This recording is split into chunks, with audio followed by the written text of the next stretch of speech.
The Legend of Sleepy Hollow by Washington Irving. Found among the papers of the late Diedrich Knickerbocker. A pleasing land of drowsy head it was, of dreams that wave before the half-shut eye, and of gay castles in the clouds that pass, forever flushing round a summer sky. Castle of Indolence.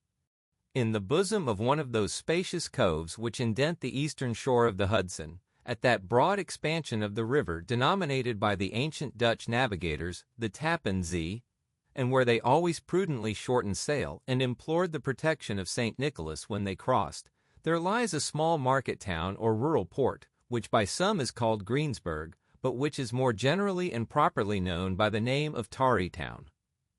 This name was given, we are told, in former days, by the good housewives of the adjacent country, from the inveterate propensity of their husbands to linger about the village tavern on market days. Be that as it may, I do not vouch for the fact, but merely advert to it for the sake of being precise and authentic.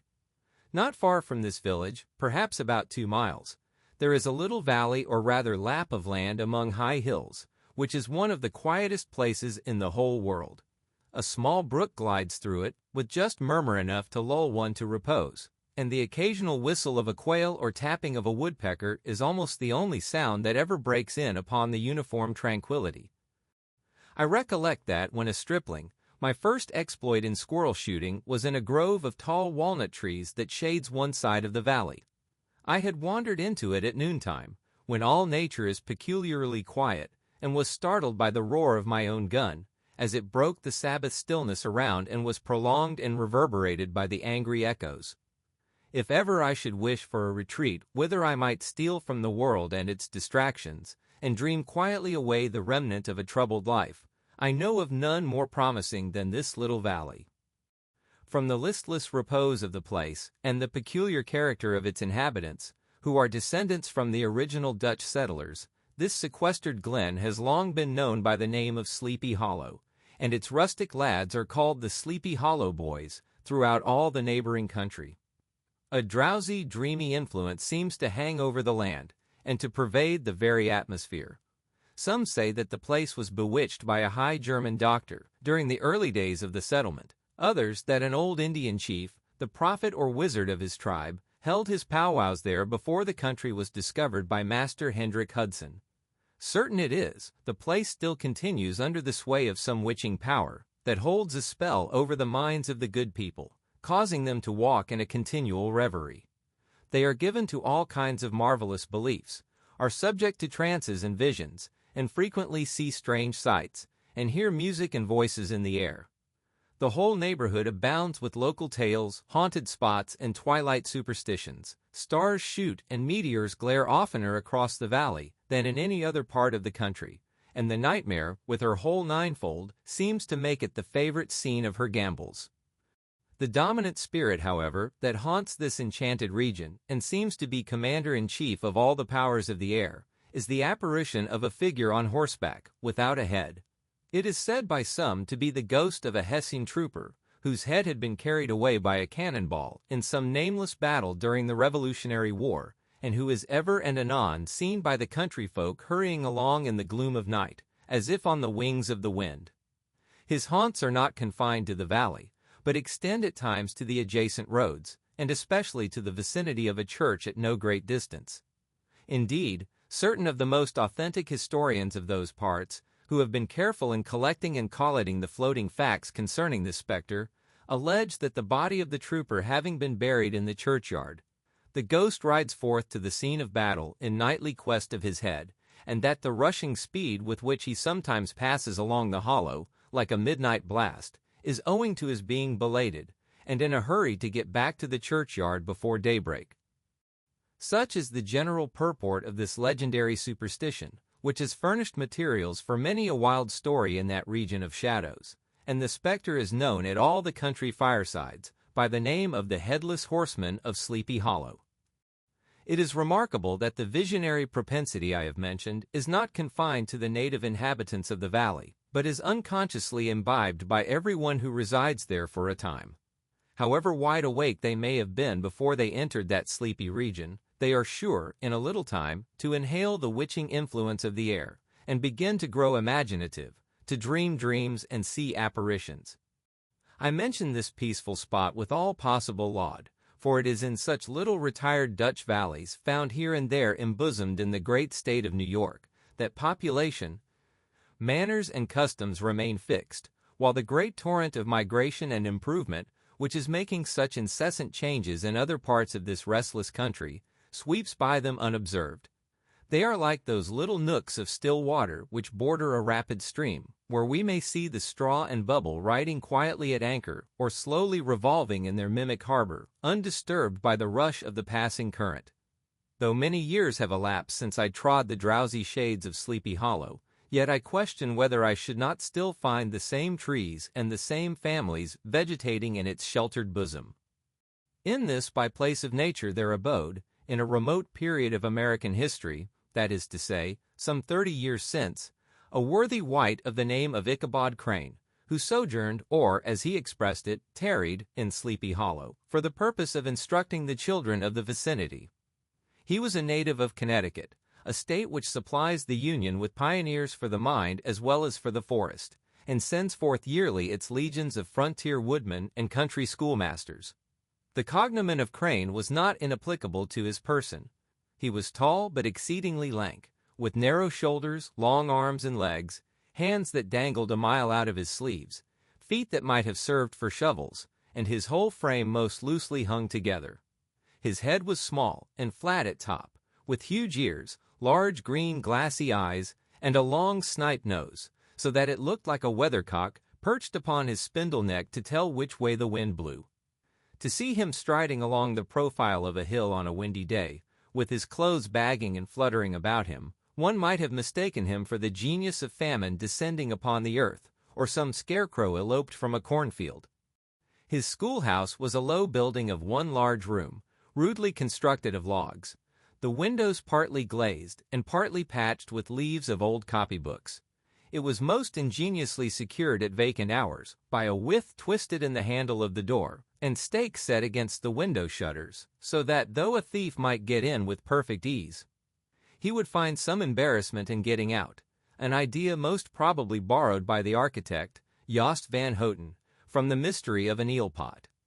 The schoolhouse stood in a rather lonely but pleasant situation, just at the foot of a woody hill, with a brook running close by, and a formidable birch tree growing at one end of it. From hence the low murmur of his pupils' voices, conning over their lessons, might be heard in a drowsy summer's day, like the hum of a beehive, interrupted now and then by the authoritative voice of the master, in the tone of menace or command, or, peradventure, by the appalling sound of the birch, as he urged some tardy loiterer along the flowery path of knowledge. Truth to say, he was a conscientious man, and ever bore in mind the golden maxim, spare the rod and spoil the child. Ichabod Crane's scholars certainly were not spoiled. I would not have it imagined, however, that he was one of those cruel potentates of the school who joy in the smart of their subjects. On the contrary, he administered justice with discrimination rather than severity, taking the burden off the backs of the weak and laying it on those of the strong. Your mere puny stripling, that winced at the least flourish of the rod, was passed by with indulgence, but the claims of justice were satisfied by inflicting a double portion on some little tough, wrong-headed, broad-skirted Dutch urchin, who sulked and swelled and grew dogged and sullen beneath the birch. All this he called doing his duty by their parents, and he never inflicted a chastisement without following it by the assurance, so consolatory to the smarting urchin, that he would remember it and thank him for it the longest day he had to live. When school hours were over, he was even the companion and playmate of the larger boys, and on holiday afternoons would convoy some of the smaller ones home, who happened to have pretty sisters or good housewives for mothers, noted for the comforts of the cupboard.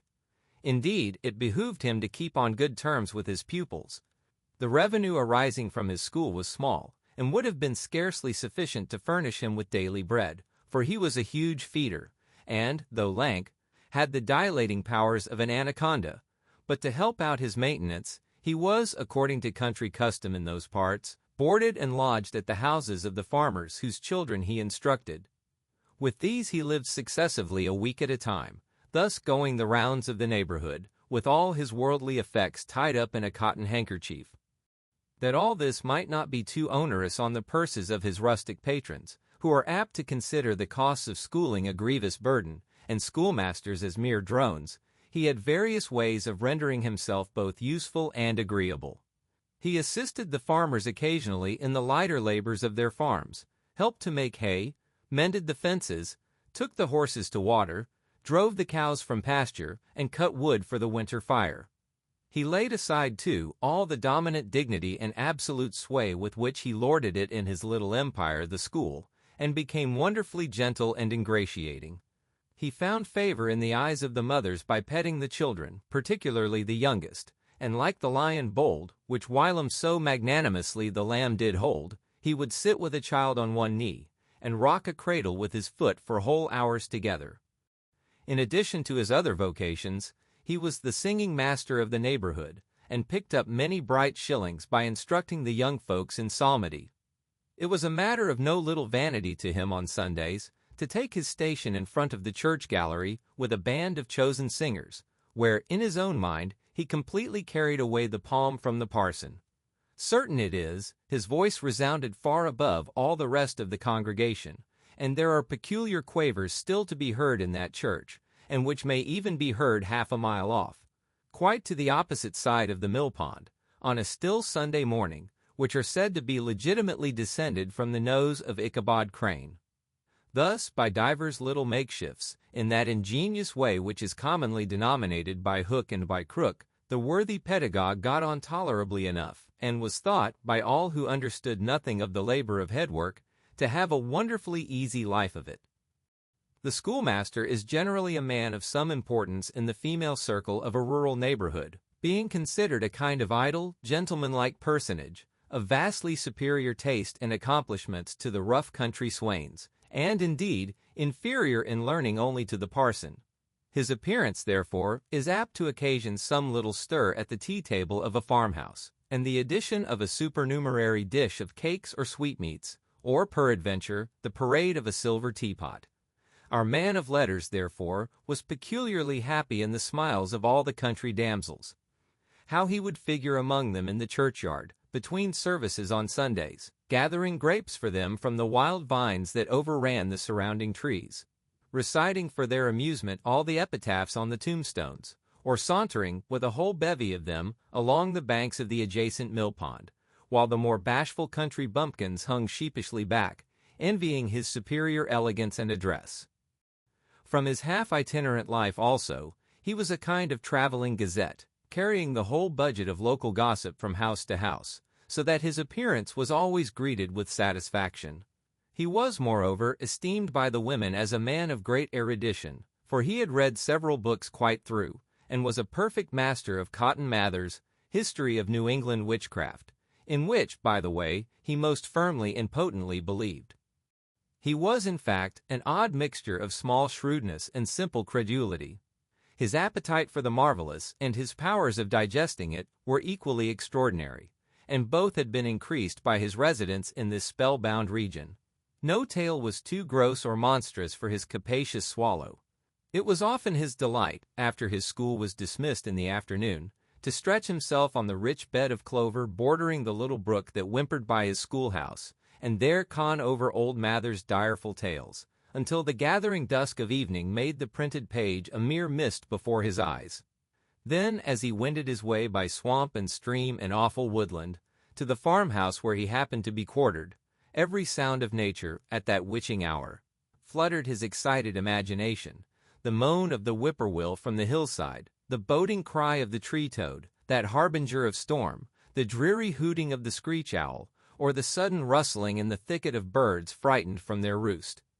The fireflies, too, which sparkled most vividly in the darkest places, now and then startled him, as one of uncommon brightness would stream across his path, and if, by chance, a huge blockhead of a beetle came winging his blundering flight against him, the poor varlet was ready to give up the ghost, with the idea that he was struck with a witch's token. His only resource on such occasions, either to drown thought or drive away evil spirits, was to sing psalm tunes and the good people of Sleepy Hollow, as they sat by their doors of an evening, were often filled with awe at hearing his nasal melody, in linked sweetness long drawn out, floating from the distant hill, or along the dusky road.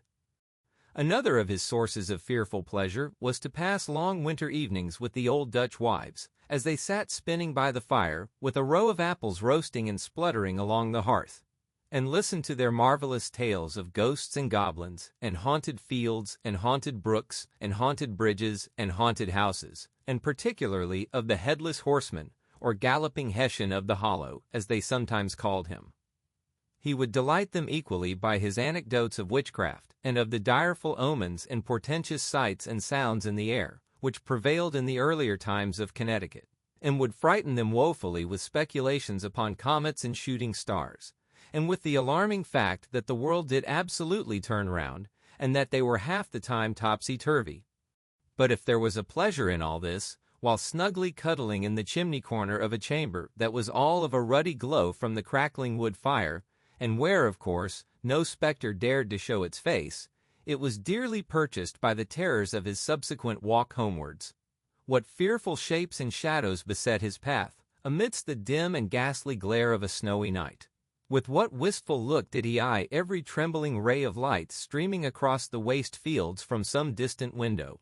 How often was he appalled by some shrub covered with snow, which, like a sheeted specter, beset his very path! How often did he shrink with curdling awe at the sound of his own steps on the frosty crust beneath his feet, and dread to look over his shoulder, lest he should behold some uncouth being tramping close behind him!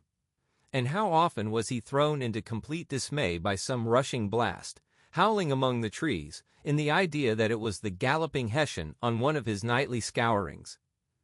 All these, however, were mere terrors of the night, phantoms of the mind that walk in darkness, and though he had seen many specters in his time, and been more than once beset by Satan in divers shapes, in his lonely perambulations, yet daylight put an end to all these evils, and he would have passed a pleasant life of it, in despite of the devil and all his works, if his path had not been crossed by a being that causes more perplexity to mortal man than ghosts, goblins, and the whole race of witches put together, and that was a woman.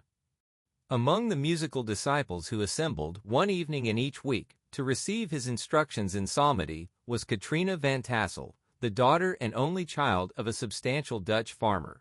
She was a blooming lass of fresh 18, plump as a partridge, ripe and melting and rosy-cheeked as one of her father's peaches, and universally famed, not merely for her beauty, but her vast expectations.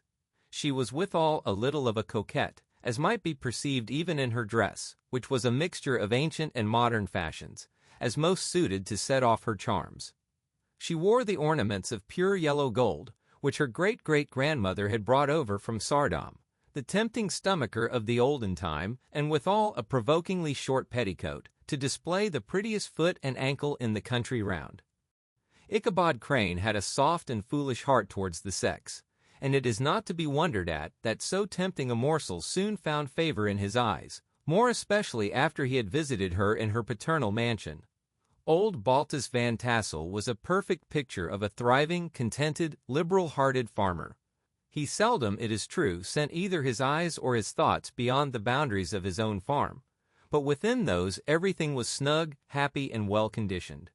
He was satisfied with his wealth, but not proud of it, and piqued himself upon the hearty abundance rather than the style in which he lived. His stronghold was situated on the banks of the Hudson, in one of those green, sheltered, fertile nooks in which the Dutch farmers are so fond of nestling. A great elm tree spread its broad branches over it, at the foot of which bubbled up a spring of the softest and sweetest water, in a little well formed of a barrel, and then stole sparkling away through the grass, to a neighboring brook that babbled along among alders and dwarf willows. Hard by the farmhouse was a vast barn, that might have served for a church, every window and crevice of which seemed bursting forth with the treasures of the farm. The flail was busily resounding within it from morning to night. Swallows and martins skimmed twittering about the eaves, and rows of pigeons, some with one eye turned up, as if watching the weather, some with their heads under their wings or buried in their bosoms, and others swelling and cooing and bowing about their dames, were enjoying the sunshine on the roof. Sleek, unwieldy porkers were grunting in the repose and abundance of their pens, from whence sallied forth, now and then, Troops of sucking pigs, as if to snuff the air. A stately squadron of snowy geese were riding in an adjoining pond, convoying whole fleets of ducks. Regiments of turkeys were gobbling through the farmyard, and guinea fowls fretting about it like ill-tempered housewives with their peevish, discontented cry. Before the barn door strutted the gallant cock, that pattern of a husband, a warrior and a fine gentleman, clapping his burnished wings and crowing in the pride and gladness of his heart, sometimes tearing up the earth with his feet, and then generously calling his ever-hungry family of wives and children to enjoy the rich morsel which he had discovered. The pedagogue's mouth watered as he looked upon this sumptuous promise of luxurious winter fare. In his devouring mind's eye, he pictured to himself every roasting pig running about with a pudding in his belly and an apple in his mouth. The pigeons were snugly put to bed in a comfortable pie, and tucked in with a coverlet of crust. The geese were swimming in their own gravy, and the ducks pairing cozily in dishes like snug married couples with a decent competency of onion sauce. In the porkers, he saw carved out the future sleek side of bacon and juicy relishing ham. Not a turkey but he beheld daintily trussed up, with its gizzard under its wing. And peradventure, a necklace of savory sausages, and even bright Chanticleer himself lay sprawling on his back in a side dish, with uplifted claws, as if craving that quarter which his chivalrous spirit disdained to ask while living. As the enraptured Ichabod fancied all this, and as he rolled his great green eyes over the fat meadowlands, the rich fields of wheat, of rye, of buckwheat and Indian corn, and the orchards burdened with ruddy fruit, which surrounded the warm tenement of Van Tassel, his heart yearned after the damsel who was to inherit these domains, and his imagination expanded with the idea how they might be readily turned into cash, and the money invested in immense tracts of wild land and shingle palaces in the wilderness. Nay, his busy fancy already realized his hopes, and presented to him the blooming Katrina with a whole family of children, mounted on the top of a wagon loaded with household trumpery, with pots and kettles dangling beneath, and he beheld himself bestriding a pacing mare, with a colt at her heels, setting out for Kentucky, Tennessee, or the Lord knows where. When he entered the house, the conquest of his heart was complete. It was one of those spacious farmhouses, with high-ridged but lowly sloping roofs, built in the style handed down from the first Dutch settlers, the low projecting eaves forming a piazza along the front, capable of being closed up in bad weather. Under this were hung flails, harness, various utensils of husbandry, and nets for fishing in the neighboring river. Benches were built along the sides for summer use, and a great spinning wheel at one end, and a churn at the other, showed the various uses to which this important porch might be devoted. From this piazza, the wondering Ichabod entered the hall, which formed the center of the mansion and the place of usual residence. Here rows of resplendent pewter, ranged on a long dresser, dazzled his eyes. In one corner stood a huge bag of wool, ready to be spun.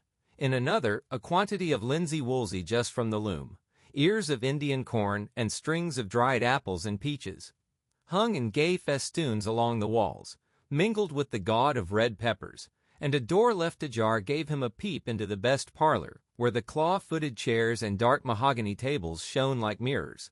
Andirons, with their accompanying shovel and tongs, glistened from their covert of asparagus tops. Mock oranges and conch shells decorated the mantelpiece. Strings of various colored birds' eggs were suspended above it. A great ostrich egg was hung from the center of the room, and a corner cupboard, knowingly left open, displayed immense treasures of old silver and well-mended china. From the moment Ichabod laid his eyes upon these regions of delight, the peace of his mind was at an end, and his only study was how to gain the affections of the peerless daughter of Van Tassel. In this enterprise, however, he had more real difficulties than generally fell to the lot of a knight-errant of yore, who seldom had anything but giants, enchanters, fiery dragons, and such like easily conquered adversaries to contend with, and had to make his way merely through gates of iron and brass, and walls of adamant to the castle keep, where the lady of his heart was confined, all which he achieved as easily as a man would carve his way to the center of a Christmas pie, and then the lady gave him her hand as a matter of course. Ichabod, on the contrary, had to win his way to the heart of a country coquette, beset with a labyrinth of whims and caprices, which were forever presenting new difficulties and impediments. and he had to encounter a host of fearful adversaries of real flesh and blood, the numerous rustic admirers, who beset every portal to her heart, keeping a watchful and angry eye upon each other, but ready to fly out in the common cause against any new competitor. Among these, the most formidable was a burly, roaring, roistering blade, of the name of Abraham, or, according to the Dutch abbreviation, Brom van Brunt, the hero of the country round, which rang with his feats of strength and hardihood. He was broad-shouldered and double-jointed, with short curly black hair, and a bluff but not unpleasant countenance, having a mingled air of fun and arrogance. From his Herculean frame and great powers of limb, he had received the nickname of Brom Bones, by which he was universally known. He was famed for great knowledge and skill in horsemanship, being as dexterous on horseback as a Tartar. He was foremost at all races and cockfights, and with the ascendancy which bodily strength always acquires in rustic life, was the umpire in all disputes, setting his hat on one side and giving his decisions with an air and tone that admitted of no gainsay or appeal. He was always ready for either a fight or a frolic, but had more mischief than ill will in his composition, and with all his overbearing roughness, there was a strong dash of waggish good humor at bottom. He had 3 or 4 boon companions, who regarded him as their model, and at the head of whom he scoured the country, attending every scene of feud or merriment for miles round. In cold weather he was distinguished by a fur cap, surmounted with a flaunting fox's tail, and when the folks at a country gathering descried this well-known crest at a distance, whisking about among a squad of hard riders, they always stood by for a squall. Sometimes his crew would be heard dashing along past the farmhouses at midnight, with whoop and hallo like a troop of Don Cossacks, and the old dames, startled out of their sleep, would listen for a moment till the hurry-scurry had clattered by, and then exclaim, "Aye, there goes Brom Bones and his gang." The neighbors looked upon him with a mixture of awe, admiration, and goodwill, and when any madcap prank or rustic brawl occurred in the vicinity, always shook their heads, and warranted Brom Bones was at the bottom of it. This rantipole hero had for some time singled out the blooming Katrina for the object of his uncouth gallantries, and though his amorous toyings were something like the gentle caresses and endearments of a bear, yet it was whispered that she did not altogether discourage his hopes. Certain it is, his advances were signals for rival candidates to retire, who felt no inclination to cross a lion in his amours, insomuch that when his horse was seen tied to Van Tassel's paling, on a Sunday night, a sure sign that his master was courting, or, as it is termed, sparking, within, all other suitors passed by in despair and carried the war into other quarters. Such was the formidable rival with whom Ichabod Crane had to contend, and considering all things, a stouter man than he would have shrunk from the competition, and a wiser man would have despaired. He had, however, a happy mixture of pliability and perseverance in his nature. He was in form and spirit like a supple jack yielding, but tough. Though he bent, he never broke, and though he bowed beneath the slightest pressure, yet the moment it was away, jerk. He was as erect and carried his head as high as ever. To have taken the field openly against his rival would have been madness, for he was not a man to be thwarted in his amours, any more than that stormy lover, Achilles.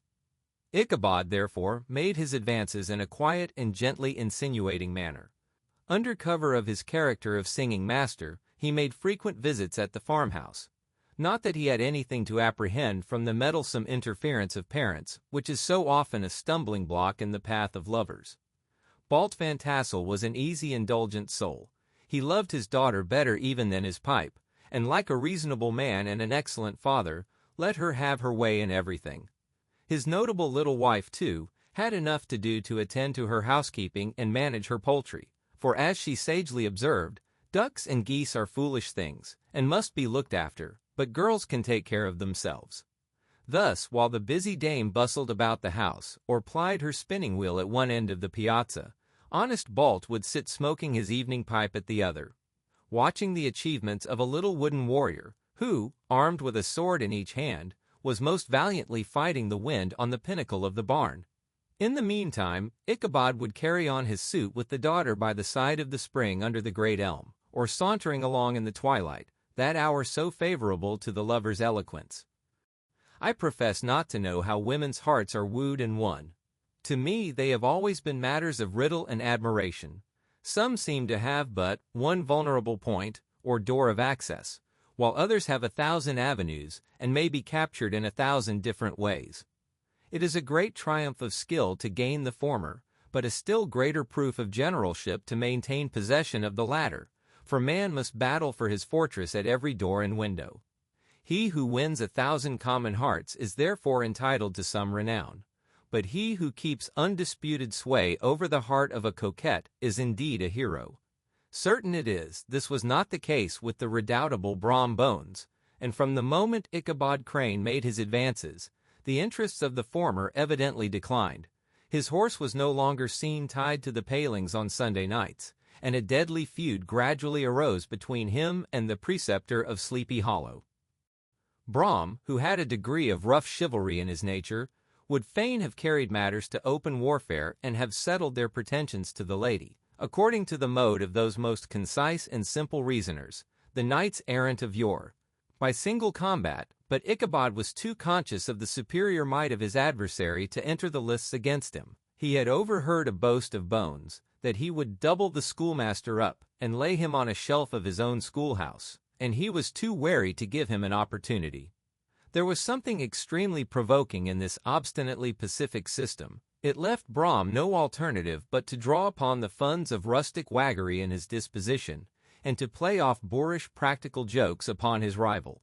Ichabod became the object of whimsical persecution to Bones and his gang of rough riders. They harried his hitherto peaceful domains, smoked out his singing school by stopping up the chimney, broke into the schoolhouse at night, in spite of its formidable fastenings of withe and window stakes, and turned everything topsy-turvy, so that the poor schoolmaster began to think all the witches in the country held their meetings there.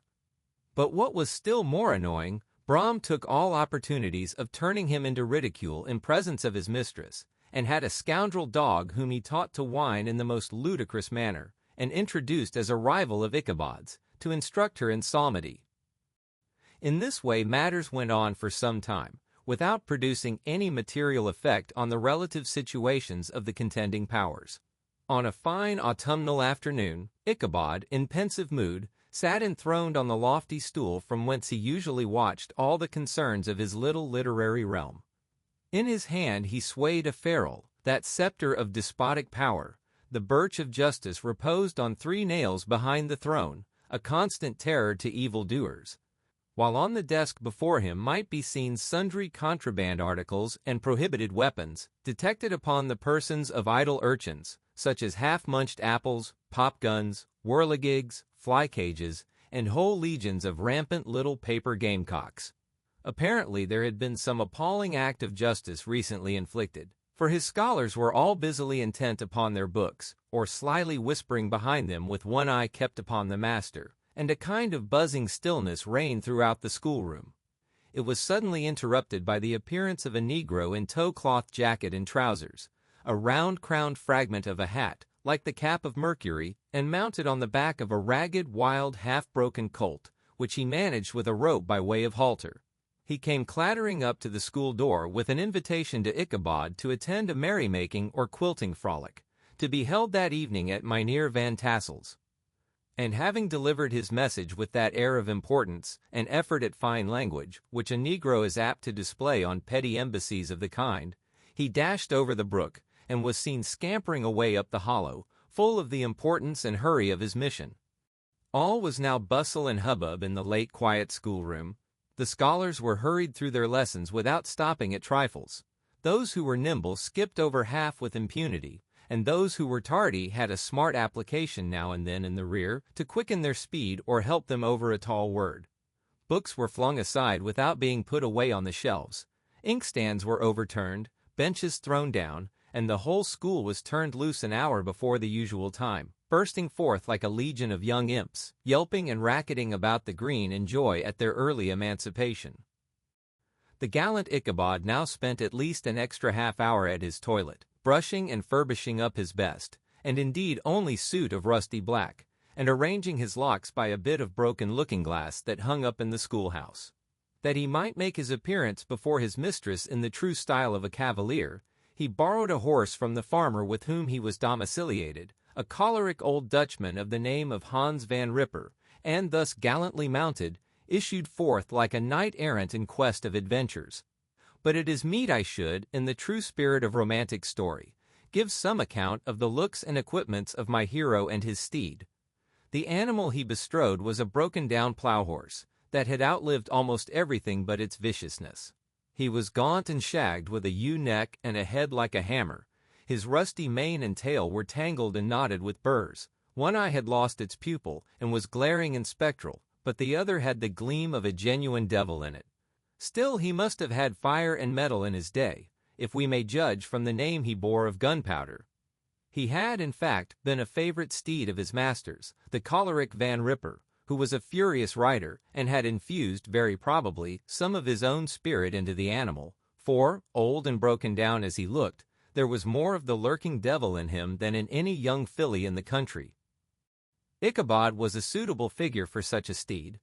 He rode with short stirrups, which brought his knees nearly up to the pommel of the saddle. His sharp elbows stuck out like grasshoppers. He carried his whip perpendicularly in his hand, like a scepter, and as his horse jogged on, the motion of his arms was not unlike the flapping of a pair of wings. A small wool hat rested on the top of his nose, for so his scanty strip of forehead might be called, and the skirts of his black coat fluttered out almost to the horse's tail. Such was the appearance of Ichabod and his steed as they shambled out of the gate of Hans van Ripper, and it was altogether such an apparition as is seldom to be met with in broad daylight. It was, as I have said, a fine autumnal day. The sky was clear and serene, and nature wore that rich and golden livery which we always associate with the idea of abundance. The forests had put on their sober brown and yellow, while some trees of the tenderer kind had been nipped by the frosts into brilliant dyes of orange, purple, and scarlet. Streaming files of wild ducks began to make their appearance high in the air. The bark of the squirrel might be heard from the groves of beech and hickory nuts, and the pensive whistle of the quail at intervals from the neighboring stubble field. The small birds were taking their farewell banquets. In the fullness of their revelry, they fluttered, chirping and frolicking from bush to bush and tree to tree, capricious from the very profusion and variety around them. There was the honest cock-robin, the favorite game of stripling sportsmen, with its loud querulous note, and the twittering blackbirds flying in sable clouds, and the golden-winged woodpecker with his crimson crest, his broad black gorget, and splendid plumage, and the cedar bird, with its red-tipped wings and yellow-tipped tail, and its little Montero cap of feathers, and the blue jay, that noisy coxcomb, in his gay light blue coat and white underclothes, screaming and chattering, nodding and bobbing and bowing, and pretending to be on good terms with every songster of the grove. As Ichabod jogged slowly on his way, his eye, ever open to every symptom of culinary abundance, ranged with delight over the treasures of jolly autumn. On all sides he beheld vast store of apples, some hanging in oppressive opulence on the trees, some gathered into baskets and barrels for the market, others heaped up in rich piles for the cider press. Farther on he beheld great fields of Indian corn, with its golden ears peeping from their leafy coverts and holding out the promise of cakes and hasty pudding, and the yellow pumpkins lying beneath them, turning up their fair round bellies to the sun, and giving ample prospects of the most luxurious of pies. And anon he passed the fragrant buckwheat fields breathing the odor of the beehive, and as he beheld them, soft anticipations stole over his mind of dainty slapjacks, well buttered, and garnished with honey or treacle, by the delicate little dimpled hand of Katrina Van Tassel.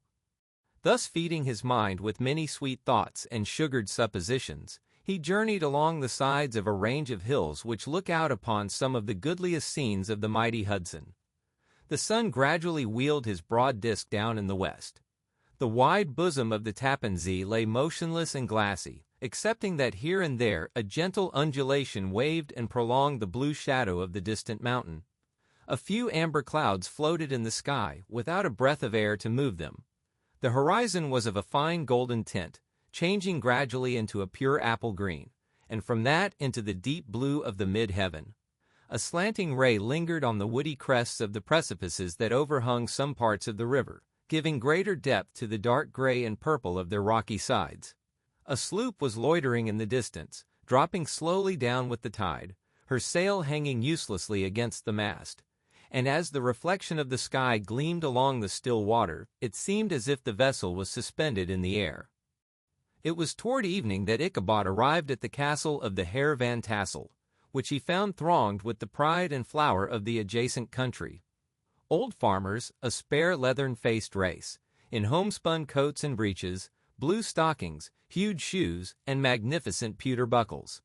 Their brisk, withered little dames in close-crimped caps, long-waisted short gowns, homespun petticoats, with scissors and pincushions and gay calico pockets hanging on the outside. Buxom lasses, almost as antiquated as their mothers, excepting where a straw hat, a fine ribbon, or perhaps a white frock, gave symptoms of city innovation. The sons, in short square-skirted coats, with rows of stupendous brass buttons, and their hair generally queued in the fashion of the times, especially if they could procure an eel skin for the purpose, it being esteemed throughout the country as a potent nourisher and strengthener of the hair. Brom Bones, however, was the hero of the scene, having come to the gathering on his favorite steed Daredevil, a creature like himself, full of mettle and mischief, and which no one but himself could manage.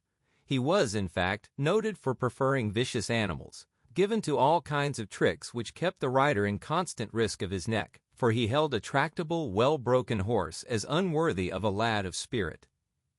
Fain would I pause to dwell upon the world of charms that burst upon the enraptured gaze of my hero, as he entered the state parlor of Van Tassel's mansion. Not those of the bevy of buxom lasses, with their luxurious display of red and white, but the ample charms of a genuine Dutch country tea-table in the sumptuous time of autumn. Such heaped-up platters of cakes of various and almost indescribable kinds, known only to experienced Dutch housewives. There was the doughty doughnut, the tender olie-koek, and the crisp and crumbling cruller, sweet cakes and shortcakes, ginger cakes and honey cakes, and the whole family of cakes. And then there were apple pies, and peach pies, and pumpkin pies, besides slices of ham and smoked beef, and moreover, delectable dishes of preserved plums and peaches, and pears and quinces, not to mention broiled shad and roasted chickens, together with bowls of milk and cream, all mingled higgledy-piggledy, pretty much as I have enumerated them, with the motherly teapot sending up its clouds of vapor from the midst. Heaven bless the mark! I want breath and time to discuss this banquet as it deserves, and am too eager to get on with my story. Happily, Ichabod Crane was not in so great a hurry as his historian, but did ample justice to every dainty. He was a kind and thankful creature, whose heart dilated in proportion as his skin was filled with good cheer, and whose spirits rose with eating, as some men's do with drink. He could not help, too, rolling his large eyes round him as he ate, and chuckling with the possibility that he might one day be lord of all this scene of almost unimaginable luxury and splendor.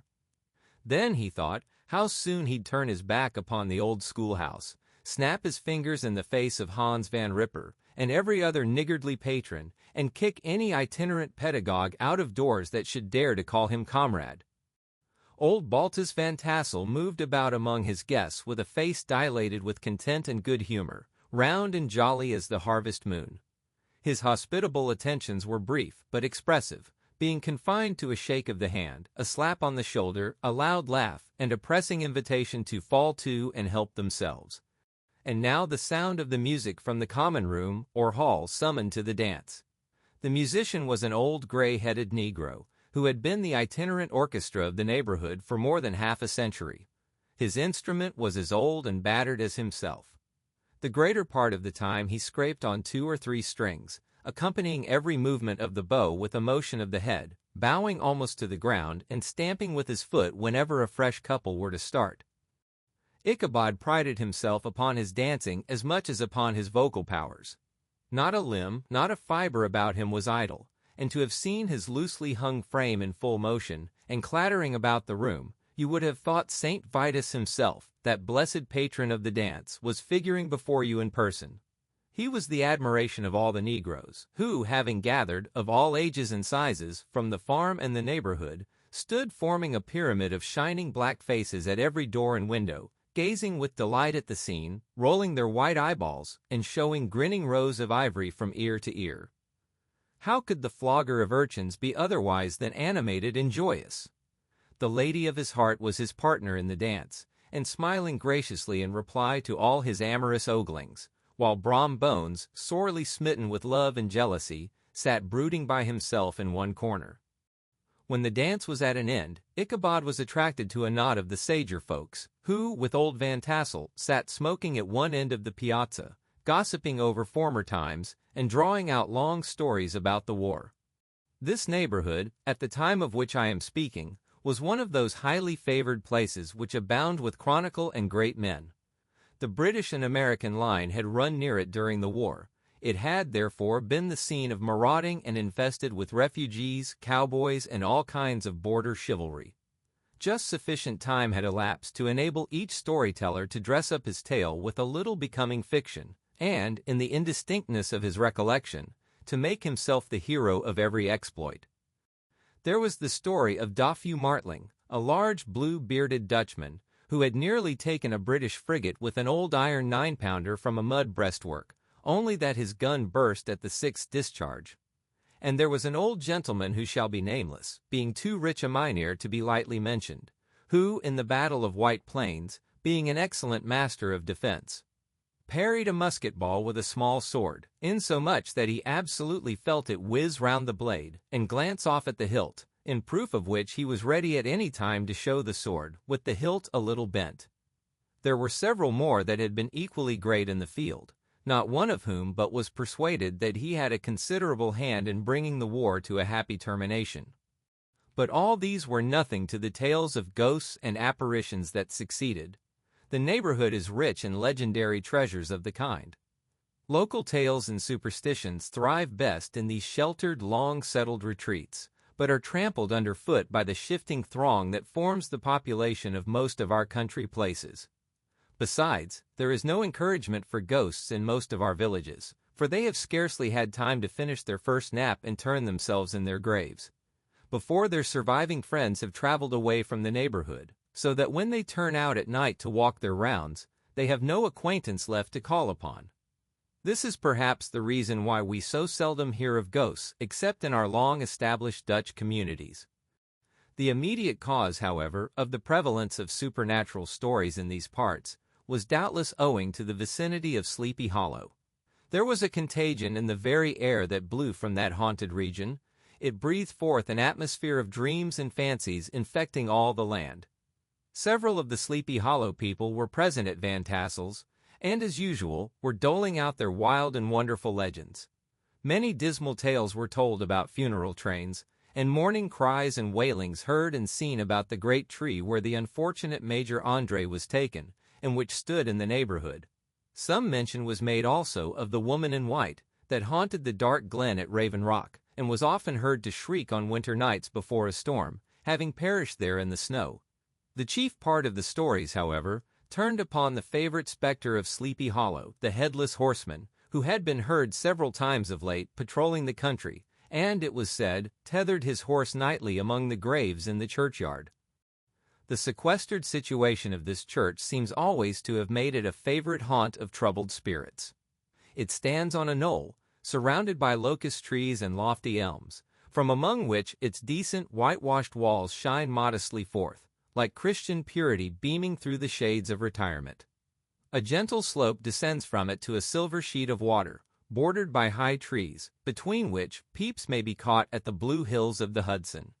To look upon its grass-grown yard, where the sunbeams seem to sleep so quietly, one would think that there at least the dead might rest in peace.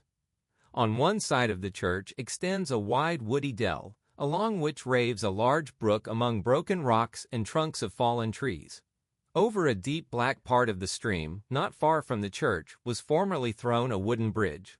The road that led to it, and the bridge itself, were thickly shaded by overhanging trees, which cast a gloom about it even in the daytime, but occasioned a fearful darkness at night.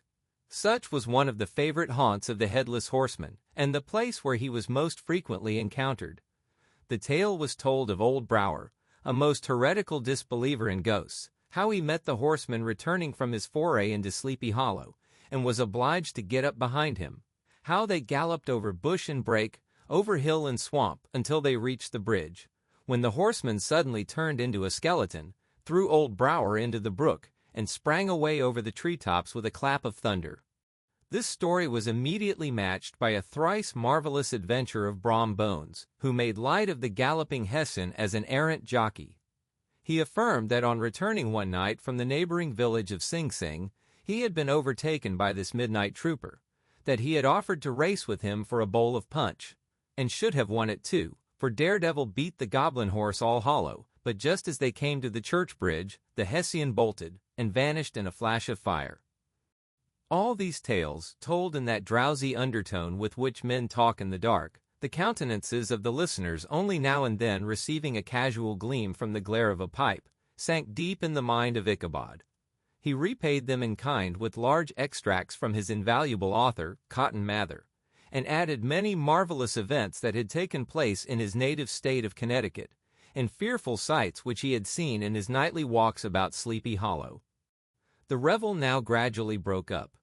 The old farmers gathered together their families in their wagons, and were heard for some time rattling along the hollow roads and over the distant hills. Some of the damsels mounted on pillions behind their favorite swains, and their light-hearted laughter, mingling with the clatter of hoofs, echoed along the silent woodlands, sounding fainter and fainter until they gradually died away, and the late scene of noise and frolic was all silent and deserted. Ichabod only lingered behind, according to the custom of country lovers, to have a tete-a-tete with the heiress, fully convinced that he was now on the high road to success. What passed at this interview I will not pretend to say, for in fact I do not know. Something, however, I fear me must have gone wrong, for he certainly sallied forth, after no very great interval, with an air quite desolate and chapfallen. Oh, these women! These women! Could that girl have been playing off any of her coquettish tricks? Was her encouragement of the poor pedagogue all a mere sham to secure her conquest of his rival? Heaven only knows, not I. Let it suffice to say, Ichabod stole forth with the air of one who had been sacking a hen-roost, rather than a fair lady's heart. Without looking to the right or left to notice the scene of rural wealth, on which he had so often gloated, he went straight to the stable, and with several hearty cuffs and kicks, roused his steed most uncourteously from the comfortable quarters in which he was soundly sleeping, dreaming of mountains of corn and oats, and whole valleys of timothy and clover. It was the very witching time of night that Ichabod, heavy-hearted and crestfallen, pursued his travels homewards, along the sides of the lofty hills which rise above Tarrytown, and which he had traversed so cheerily in the afternoon. The hour was as dismal as himself.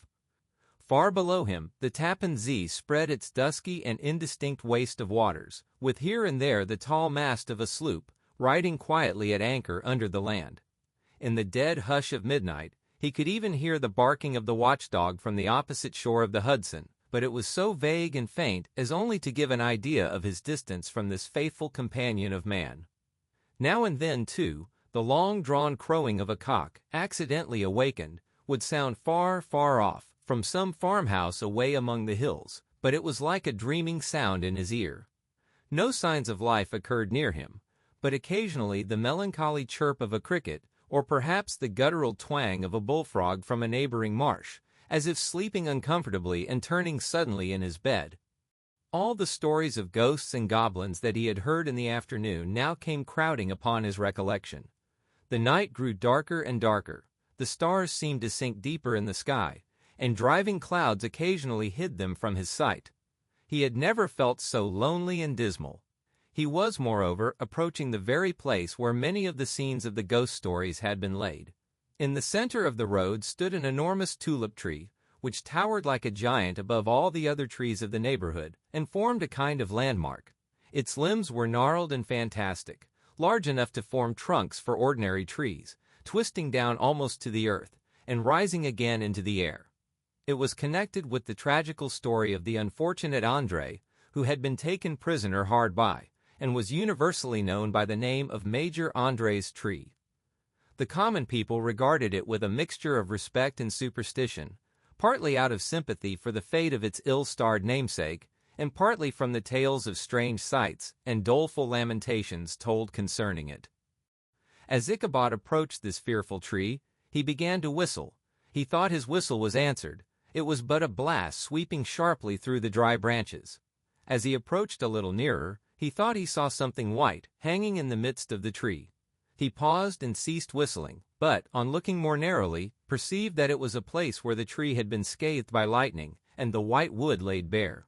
Suddenly he heard a groan, his teeth chattered, and his knees smote against the saddle. It was but the rubbing of one huge bough upon another as they were swayed about by the breeze. He passed the tree in safety, but new perils lay before him.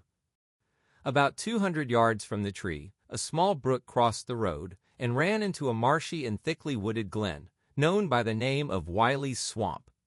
A few rough logs laid side by side served for a bridge over this stream. On that side of the road where the brook entered the wood, a group of oaks and chestnuts, matted thick with wild grapevines, threw a cavernous gloom over it. To pass this bridge was the severest trial. It was at this identical spot that the unfortunate Andre was captured, and under the covert of those chestnuts and vines were the sturdy yeomen concealed who surprised him. This has ever since been considered a haunted stream, and fearful are the feelings of the schoolboy who has to pass it alone after dark. As he approached the stream, his heart began to thump. He summoned up, however, all his resolution, gave his horse half a score of kicks in the ribs, and attempted to dash briskly across the bridge, but instead of starting forward, the perverse old animal made a lateral movement and ran broadside against the fence. Ichabod, whose fears increased with the delay, jerked the reins on the other side, and kicked lustily with the contrary foot.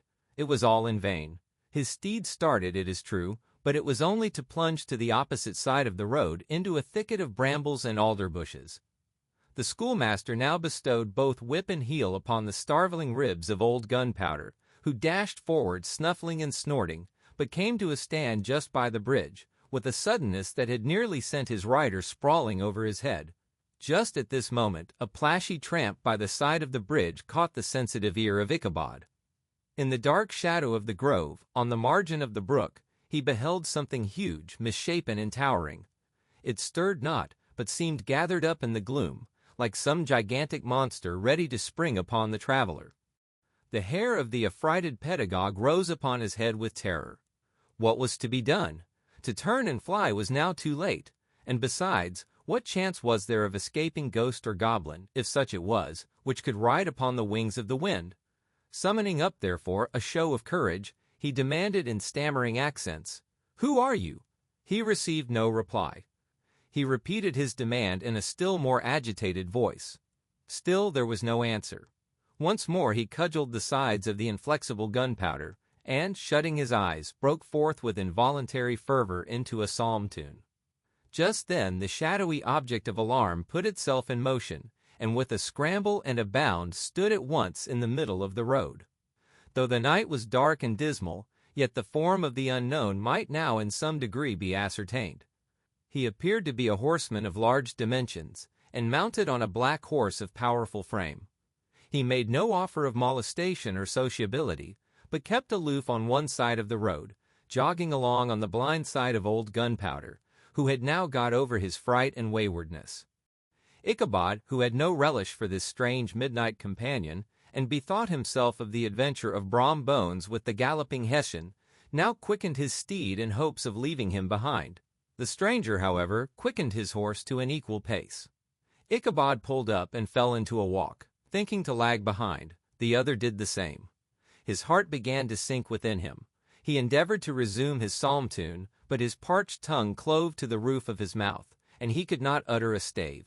There was something in the moody and dogged silence of this pertinacious companion that was mysterious and appalling. It was soon fearfully accounted for.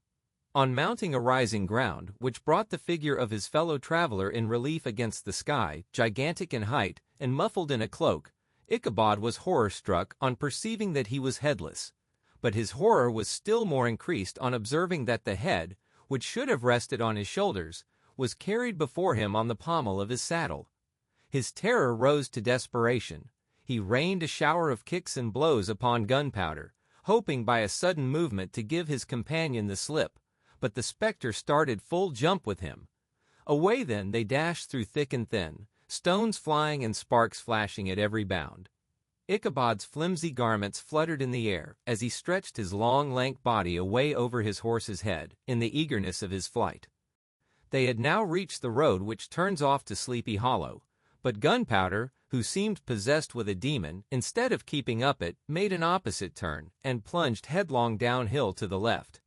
This road leads through a sandy hollow shaded by trees for about a quarter of a mile, where it crosses the bridge famous in Goblin story, and just beyond swells the green knoll on which stands the whitewashed church.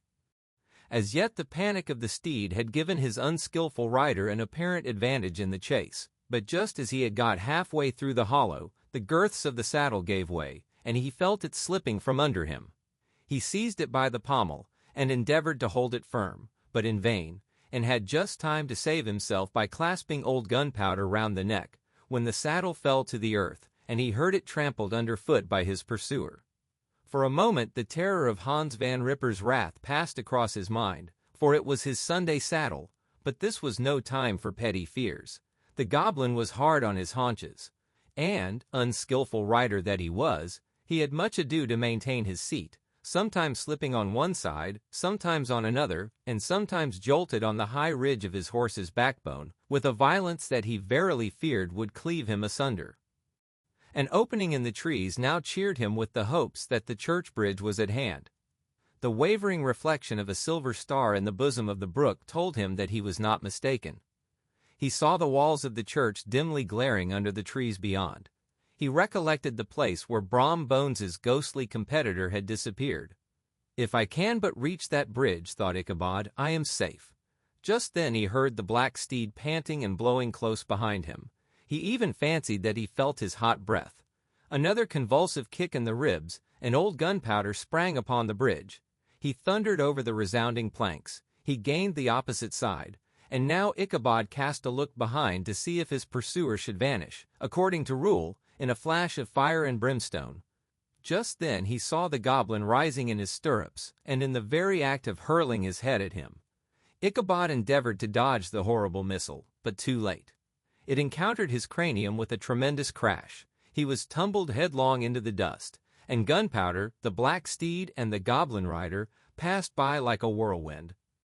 The next morning the old horse was found without his saddle, and with the bridle under his feet, soberly cropping the grass at his master's gate. Ichabod did not make his appearance at breakfast. Dinner hour came, but no Ichabod. The boys assembled at the schoolhouse and strolled idly about the banks of the brook, but no schoolmaster. Hans Van Ripper now began to feel some uneasiness about the fate of poor Ichabod and his saddle. An inquiry was set on foot, and after diligent investigation they came upon his traces. In one part of the road leading to the church was found the saddle trampled in the dirt, the tracks of horses' hoofs deeply dented in the road, and evidently at furious speed, were traced to the bridge, beyond which, on the bank of a broad part of the brook, where the water ran deep and black, was found the hat of the unfortunate Ichabod, and close beside it a shattered pumpkin.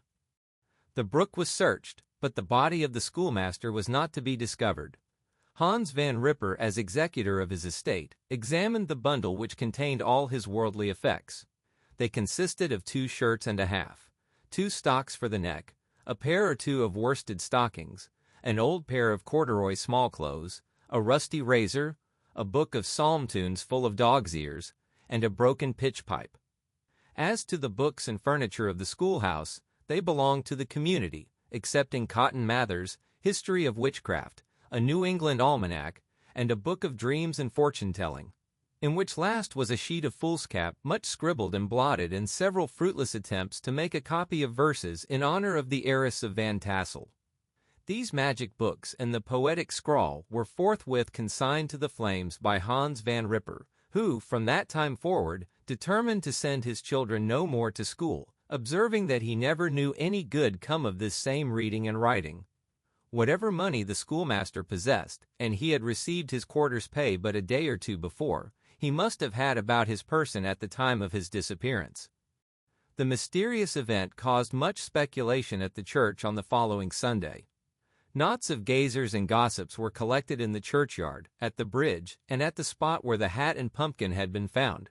The stories of Brower, of Bones, and a whole budget of others were called to mind, and when they had diligently considered them all, and compared them with the symptoms of the present case, they shook their heads, and came to the conclusion that Ichabod had been carried off by the galloping Hessian. As he was a bachelor and in nobody's debt, Nobody troubled his head any more about him. The school was removed to a different quarter of the hollow, and another pedagogue reigned in his stead.